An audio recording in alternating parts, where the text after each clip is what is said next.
Hello everyone, मैं नितिश खन्ना और आज मैं साइंस क्लास 8th का एक नया टॉपिक आपके लिए लेकर आया हूं आपको एक्सप्लेन करने के लिए। आज का जो मेरा टॉपिक है वो है material, metal and non metal. सबसे पहले मैं आपको बताता हूं व्हाट इज़ मटेरियल। मटेरियल का मतलब क्या होता है। हमारे आसपास बहुत सारी ऐसी चीज़ें होती है जो किसी न किसी मटेरियल से बनी होती है।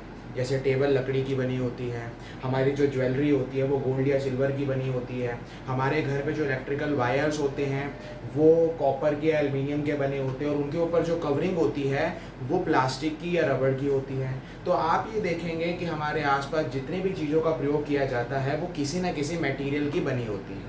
अब जो हमारे आसपास मटेरियल हैं, कभी अगर हम उनको ध्यान से गौर करें तो उनकी जो फिजिकल और केमिकल प्रॉपर्टीज़ होती है वो अलग अलग होती हैं। इस आधार पे हमारे जो मटेरियल हैं वो दो हिस्सों में बढ़ जाते हैं, मेटल एंड नॉन मेटल, यानी कि धातु और अधातु। मेटल्स क्या होते हैं, नॉन मेटल्स क्या होते हैं। अगर एग्जांपल देने की बात आए तो हम मेटल्स और नॉन मेटल्स के बहुत सारे अपने एग्जांपल अपने आसपास से दे सकते हैं। जैसे अगर हम मेटल की बात करें तो मेटल का हम एग्जांपल देंगे कि गोल्ड एक मेटल है, सिल्वर एक मेटल है, आयरन एक मेटल है, कॉपर एक मेटल है। अगर नॉन मेटल की हम बात करें तो हम उसके बहुत सारे एग्जांपल दे सकते हैं। जैसे कार्बन एक नॉन मेटल है, नाइट्रोजन एक नॉन मेटल है, ऑक्सीजन एक नॉन मेटल है। लेकिन अगर हम डीपली इस टॉपिक को देखें तो हम देखेंगे कि मेटल और नॉन मेटल्स के बीच में ऐसे बहुत सारे डिफरेंसेस पाए जाते हैं जिसके आधार पर उनको ये कैटेगरी दी जाती है। अगर कोई सब्सटेंस को हम मेटल बना रहे हैं तो कुछ ऐसी प्रॉपर्टीज़ होंगी जो हम उसको देंगे तभी वो मेटल बनेगा। तो इस चैप्टर के अंदर यही एक्सप्लेन किया गया है कि किस आधार पे मेटल्स और नॉन मेटल्स को उनकी फिजिकल और केमिकल प्रॉपर्टीज़ के आधार पे डिफरेंशिएट किया जाता है। इस वीडियो के अंदर मैं आपको एक्सप्लेन करूंगा physical properties of metal and non metal.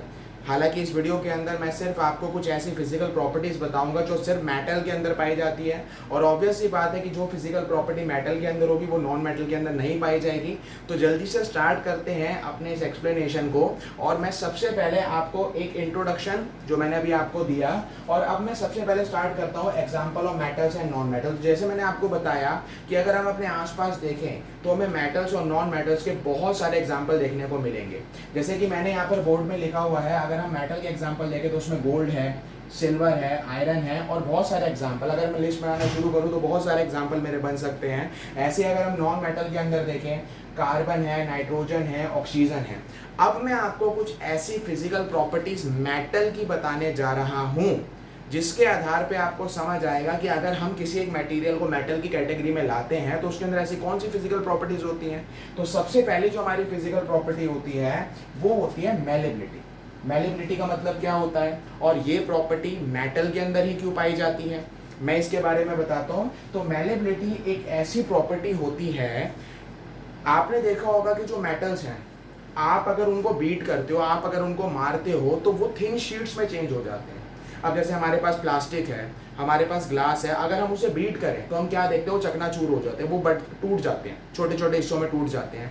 लेकिन मेटल्स के साथ ऐसा नहीं होता। मेटल्स को अगर हम बीट करें तो हम ये देखते हैं कि जो मेटल की शीट होती है, मेटल की जो हमारी शीट जिसको हम बीट कर रहे हैं वो पतली होती जाती है। आपके घरों में एल्युमिनियम फॉइल का यूज़ किया जाता होगा खाने को रैप करने के लिए, उसमें खाना लंबे समय तक गर्म रहता है। तो ये एक प्रॉपर्टी है जो मेटल्स के अंदर पाई जाती है, वो होती है मेलेबिलिटी। मेलेबिलिटी का मतलब होता है कि metal can be change into thin sheets. Metals को थिन शीट्स में चेंज किया जा सकता है। इसका सबसे अच्छा एग्जांपल मैंने अभी आपको दिया एल्युमिनियम फॉइल, कि एल्युमिनियम की शीट को हम इतना बीट करते हैं कि वो इतनी पतली जो है फॉइल बन जाती है जिससे खाना रैप किया जा सकता है। दूसरी प्रॉपर्टी, दूसरी फिजिकल प्रॉपर्टी जो मेटल की पाई जाती है वो होती है डक्टिलिटी। डक्टिलिटी का मतलब क्या होता है, डक्टिलिटी का मतलब ये होता है कि जो मेटल्स हैं उनको थिन वायर में चेंज किया जा सकता है। अगर हम मेटल को हाई टेम्परेचर पे मेल्ट करते हैं हम उनकी वायर बना सकते हैं।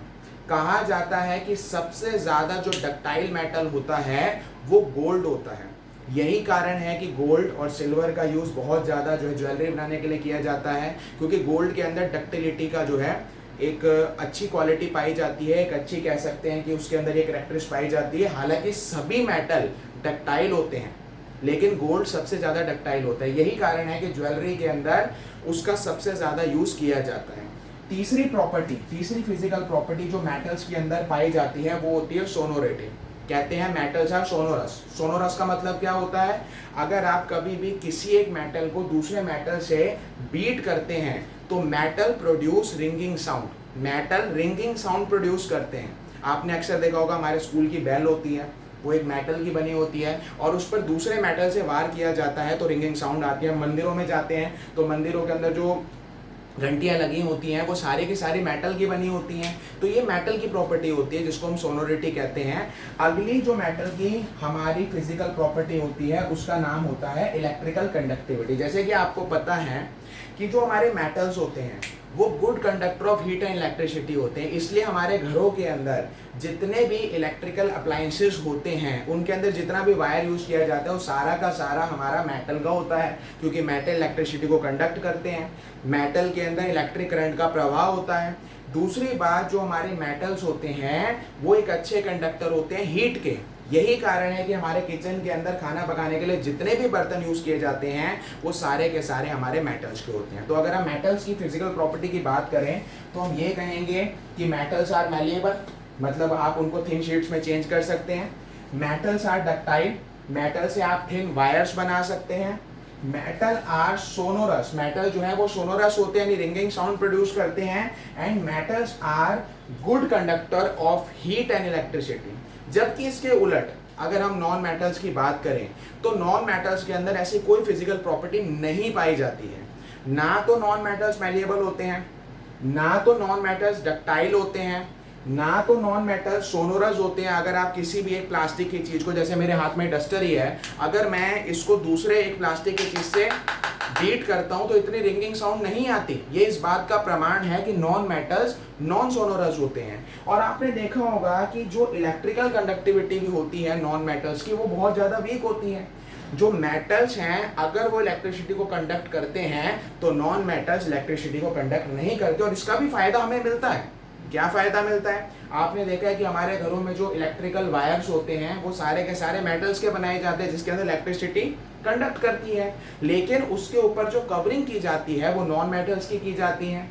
उसका भी तो हमें फायदा मिलेगा ना। अगर मेटल इलेक्ट्रिसिटी को कंडक्ट कर रहा है तो नॉन मेटल इलेक्ट्रिसिटी को रोकता है। यही कारण है कि जो कवरिंग होती है तारों पे वो नॉन मेटल्स की होती हैं, इस ताकि हमें इलेक्ट्रिक शॉक ना लगे।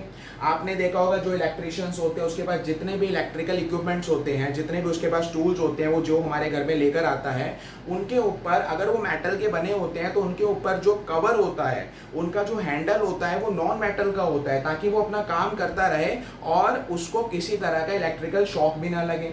वहीं अगर हम बात करें मेटल्स इलेक्ट्रिसिटी के अच्छे कंडक्टर के साथ हीट के भी अच्छे कंडक्टर होते हैं, तो नॉन मेटल हीट के अच्छे कंडक्टर नहीं होते। ये भी हमारे लिए एक बेनिफिट वाली बात है। हमारे घर के अंदर जितने भी बर्तन हम यूज करते हैं सारे के सारे बर्तन हमारे मेटल्स के बने होते हैं, लेकिन जो उनके हैंडल्स होते हैं वो नॉन मेटल्स के होते हैं, ताकि खाना बनाते समय हम उनको आसानी से पकड़ पाएं। अगर मेटल के जो हमारे यूटेंसिल्स हैं उनके हैंडल भी हम मेटल के बनाएंगे तो क्या होगा? खाना बनने की वजह से वो पूरे के पूरे गर्म हो जाएंगे और उसको पकड़ने के लिए हमें काफ़ी दिक्कत होगी, हमारा हाथ जल सकता है। तो आपने देखा ये